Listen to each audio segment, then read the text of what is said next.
કરવા જોઈએ નહીં, કારણ કે આ તો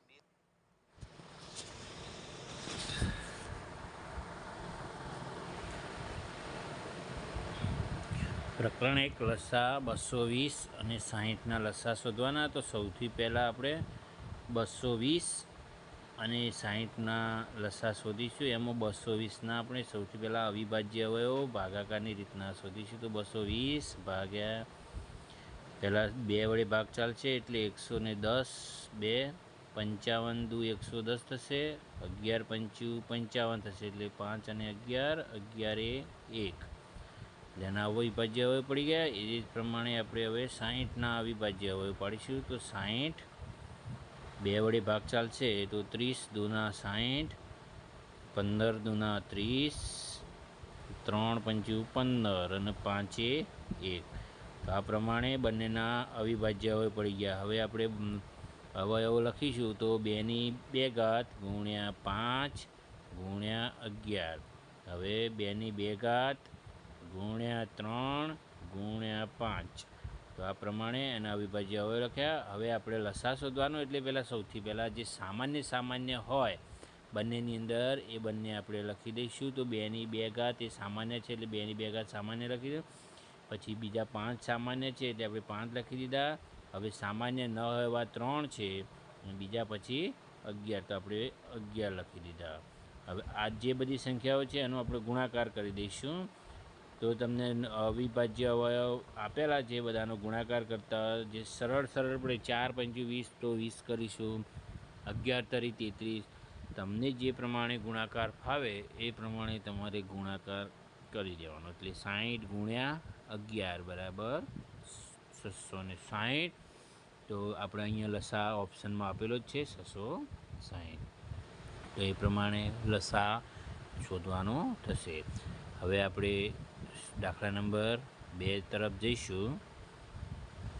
તો દાખલા નંબર 2ની અંદર 23, 35 અને 46નો લસા નીકાળવાનો છે। તો 23, તો 23ની અંદર 23નો લસા નીકાળતો 23 એકા 23, કારણ કે 23 એક અવિભાજ્ય સંખ્યા છે। ત્યારબાદ 35 આવશે તો 7 પંચું 35, પછી આવશે 46। તો 46ના અવયવ લખીશું 23 દુ 46। તો આનો આપણે લસા લખતા પહેલાં લસા લખીશું તો 23 પહેલાં લખીશું કે બંનેમાં કોમન છે, ત્યારબાદ 7, પછી 5, પછી 2 એ પ્રમાણે અવિભાજ્ય અવયવ લખ્યા ને આ બધા અવિભાજ્ય અવયવોનો આપણે ગુણાકાર કરીશું। 5 દુ 10, 23 17 21 વધ્યા 2, 7 દુ 14, 1 15 અને 16 એ પ્રમાણે 161 ગુણ્યા 10 એટલે 1660, 1610 થશે। એ આપણે લસા લખી દઈશું। હવે ગુસાનો અવયવ કરીશું। તો ગુસાની અંદર 150 અને 390 બંનેનો ગુસ્સા નીકાળવાનો। તો પહેલાં 150ના આપણે સૌથી પહેલાં અવિભાજ્ય અવયવો લખીશું, કારણ કે આપણે કોઈ પણ ગુસ્સા કે લસા શોધવો હોય તો અવિભાજ્ય અવયવો શોધવા પડે। 75 દુ 25 તરી, પાયો 25 અને 5 એકા 5। તો એ પ્રમાણે આપણે અવિભાજ્ય અવયવ 2, 3, 5, 5 લખ્યા બાદ 390ના અવિભાજ્ય અવયવો કરીશું। 390 જો 2 વડે ન ખબર પડે તો બાજુમાં તમે એક સામાન્ય ભાગાકાર કરી દેશો। 195, 195 એ 2। હવે એકમનો અંક 5 હોય તો સીધો 5 વડે જ ભાગાકાર ચલાવવાનો અને 9 ને 1 10 ને 5 15 એટલે 3 વડે પણ ભાગ ચાલે તો આપણે 3 વડે ચલાવીશું। અહીં પહેલાં 3 વડે ચલાવ્યો। હવે 13 પંચું 65 થશે એટલે સીધું 5 વડે ભાગ ચલાવશું 13 અને હવે આવશે 13 એકા 13। આ અવિભાજ્ય અવયવો હવે આપણે રકમની અંદર લખી દઈશું। તો 2 ગુણ્યા 3 ગુણ્યા 5ની 2 ઘાત એ પ્રમાણે લખવાનું આવશે। ત્યારબાદ 2 ગુણ્યા 3 ગુણ્યા 5 ગુણ્યા 13। હવે આ અવિભાજ્ય અવયવ લખ્યા હતી જે કોમન હોય એ ગુસ્સાને ગુરુત્તમ સામાન્ય એટલે દરેક 2ની અંદર હોય 2 ગુણ્યા 3 ગુણ્યા 5. હવે જો 5માં જે સૌથી નાની ઘાત હોય એ લેવાની, 5ની 2 ઘાત ને 5ની 1 ઘાત. એમાં 5ની 1 ઘાત 5 તરી 15 દુના 30, અથવા તો 3 દુ 6 પંચાણું 30. તમારે ગમે તે રસ્તેથી લાવવા હોય તો જવાબ આવી જશે. હવે આપણે આગળ જતો ચોથા નંબર, ધન પૂર્ણાંક a અને b, a બરાબર એક્સનો ઘન વાયનો ઘન, b બરાબર એક્સની 5 ઘાત અવિભાજ્ય. બંને સંખ્યાઓ અવિભાજ્ય છે. જો બંને સંખ્યાઓ અવિભાજ્ય હોય અને લસા શોધવાનો હોય તો સૌથી મોટી ઘાત લખવી પડે અવિભાજ્યની અંદર. તો એક્સની 3 ઘાત ને એક્સની 5 ઘાતમાં એક્સની 5 ઘાત મોટી ઘાત, વાયની 5 ઘાત ને વાયની 2 ઘાતમાં વાયની 5 ઘાત મોટી. એટલે મોટી ઘાત હોય એ અવિભાજ્ય અવયવમાં લસાની અંદર મોટી ઘાત આવશે. અને જો ગુસ્સા કરવો હોય તો સૌથી નાની ઘાત તમે લખો તો એ ગુસ્સાની અંદર ગણવામાં આવશે. ગુસ્સા કીધો હોય તો નાનો આવે નાની સંખ્યા, એટલે લસા કીધો હોય તો મોટી આવશે. હવે ગુસ્સા શોધવાનો જુઓ, અત્યારે 57 અને 95નો 57 માઇનસ 95 એક ગુસ્સા આપેલો છે. એટલે આપણે અહીંયા 57 અને 35નો 95નો એક ગુસ્સા પહેલાં શોધવાનો રહેશે. તો 57 બરાબર 85, 57 આપણે અવિભાજ્ય અવયવો પાડવાના રહેશે. 57ના અવિભાજ્ય અવયવો પાડ્યા બાદ બંનેના સામાન્ય 19, એટલે બંનેનો ગુસ્સા કેટલો આવશે? 19. હવે આ જે 19 ગુસ્સાઓ એ 57 ઓછા 95ના સમાન કહેવાય, કારણ કે સામે ગુસ્સામાં આપેલો છે. એટલે 19 બરાબર 57 ઓછા 95.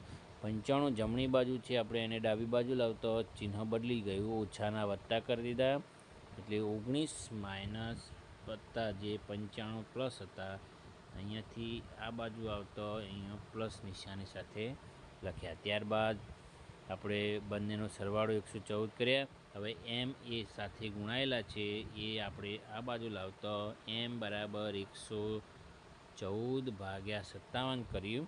હવે 57 દુ 144, એટલે એમ બરાબર 2. એમની કિંમત બંને આવે. એટલે આ જે સંખ્યા છે એના બરાબર સામેની ગુસ્સા ગણાશે.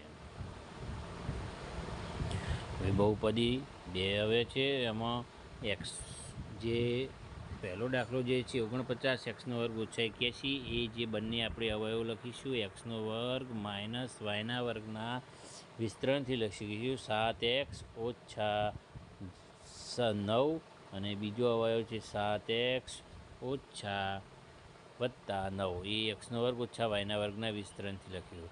હવે જે આપણે અહીંયા શૂન્ય શોધવાના, એટલે અહીંયા જે શૂન્ય જે છે એ શૂન્યની બરાબર, એટલે 7x ઓછા 9 જે આ પ્રમાણે 7x ઓછા 9 બરાબર 0. એટલે આ વસ્તુ આ બાજુ આવતો 7x બરાબર 9, એ પ્રમાણે અહીંયા લખેલું છે. હવે જે 7x જે છે એ 7xની જોડે એક્સની જોડે 7 ગુણાયેલા છે એ સામે આવતો છેદની અંદર જશે. એટલે 9 ભાગ્યા 7, બંને બાજુ સેમ પ્રોસેસ કરતો બંનેનો જવાબ સરખો આવશે. એટલે આપણે અહીંયા ઓપ્શનની અંદર જે પ્લસ ઓર માઇનસ 9 ભાગ્યા 7 છે એ લખી દઈશું.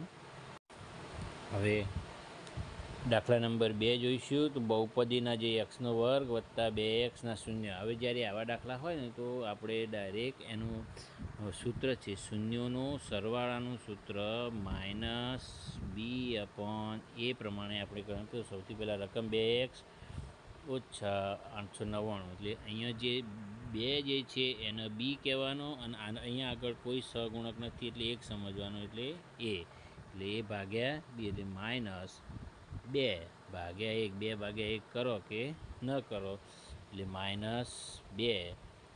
કેવી રીતના પ્લસ છે એટલે અહીંયા માઇનસ 2 એનો ગુસ્સા થઈ જશે. હવે આલેખ પર આલેખ એક્સ બરાબર પી ઓફ વાયના શૂન્યોની સંખ્યા આપણે જણાવવાની છે. જો એક્સ ઓફ વાય એટલે એક્સ બિંદુ જે પી ઓફ વાય આપેલું છે, એટલે પી ઓફ વાય જે ઊભી વાય અક્ષના બિંદુઓ જોવાના થશે. તો વાય બિંદુઓ કેટલા છે? 4. કારણ કે જો આ પ્રમાણે પી ઓફ વાય હોય તો હવે એક્સનો વર્ગ વત્તા એક્સ વત્તા 3x વત્તા 5k ઓછા 1 શૂન્યનો સરવાળો અને ગુણાકાર સમાન હોય તો કે શોધો. તો જો બી અપોન એ શૂન્યનો સરવાળો અને બરાબર સી અપોન એ શૂન્યનો ગુણાકાર.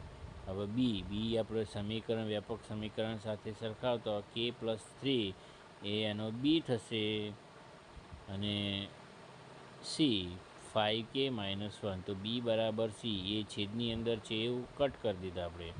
તો બી કેટલા છે k+3 અને બી લખશું આપણે બી સી k+3 અને B is equal to 5k -1 5k -1.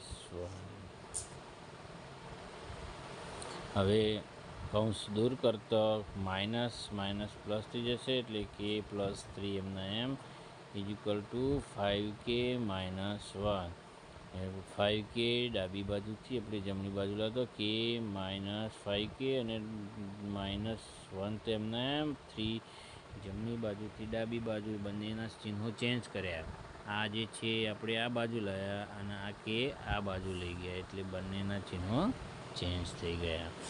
ઓછા વત્તા ઓછા -4k અને ત્યાં -3 ઓછા માઇનસ એટલે 4 4 માઇનસ માઇનસ ઉડી ગયા એટલે કે બરાબર 1. એ પ્રમાણે કેની કિંમત 1 આવી. ત્યારબાદ બહુપદી પી ઓફ એક્સ 6x² - x વત્તા કેના શૂન્યનો ગુણાકાર. હવે અહીંયા શૂન્યનો ગુણાકાર આપી દીધેલો છે એટલે શૂન્યના ગુણાકારનું સૂત્ર સી અપોન એ આપણે દર્શાવવાનું રહેશે. એટલે સી અપોન એ લખતો C upon A is equal to -1/3 કારણ કે 1/3 એ શૂન્યનો ગુણાકાર આપી દીધેલો છે. હવે સામે સરખાવતો આપણે જે કેની કિંમત 3 દુના 6 એટલે કે 1/2 2 ડાબી બાજુથી જમણી બાજુ જે જતો આ બાજુથી આ બાજુ લઈ જતો કે 1ની સાથે ગુણાતા કે બરાબર -2.